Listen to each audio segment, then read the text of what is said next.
Hi, it's me again with Corel Tips and Tricks. I've done several videos like this, but I've never done one like I'm fixing to do. And I'm actually going to change it up a little bit. I'm going to take an ellipse and I'm going to put it in the center of the page.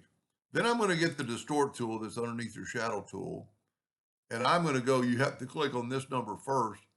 I'm going to click to have like that many sides. And then I'm going to click here, or I can just type in like 30.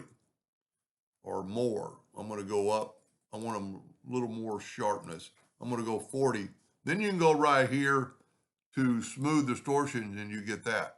And if you look, we have 1, 2, 3, 4, 5, 6, 7, 8. You know what? Let's do one. Let's do one more. Give the distort tool back and go where we have 10. 1, 2, 3, 4, 5, 6, 7, 8, 9, 10. Math a little bit easier. We need to, so 10 is 36 degrees, but we need to just rotate it in half or half the distance. So I'm going to control D and make a duplicate and rotate it 18 degrees. And I get that. Now what I'm going to do that I've never done before, control G, control D, holding down the shift key, and you can either get them to touch, you have to be touching or overlapping. And so I'm holding down the shift key and I'm going to try to just get them to touch. Well, then I'm going to take the virtual segment. Well, what I'm going to do is group all this together, control G. Then I'm going to get my virtual segment delete key and I'm going to delete that and that. So I'm using two of those things I just made. Now I'm going to take the smart fill tool and fill that in. Why I group that together, because now I can move it out of the way.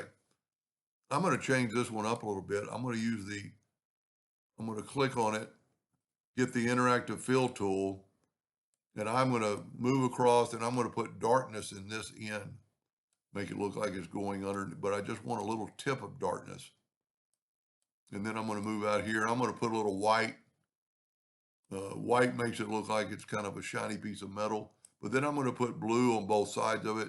So I still have darkness at the bottom and maybe spread those out just a little bit. And you can adjust your handle to make it kind of go perpendicular to your unit. Now, control D, double click on your rotation and get it in the center of the page. I'm just for a second, I've lost my alternate C. But if you bring in your indexing lines and hit P, it really helps you determine where the center is. So see, I was that far off. Now I'm going to get close. I'm going to double click and it's back. I'm going to rotate it 36 degrees. Well, excuse me, 18 degrees. Let me back up here. 18 degrees. And see how it's going to look now. I'm going to go 36. So I control D and make a duplicate. And this time I don't have any spaces between them because I got them dead on. Now I'm going to take away the outline and it's going to look like that. Now, if we bring in a black box, let me get rid of the indexing lines. It's so nice to be able to turn those on and off so quickly. And we're going to take a black box effect, go up to object order, back a page. And see, you can see where I put that darkness. Okay, I must have jiggled something because I'm not perfectly matched up. So let's back up here.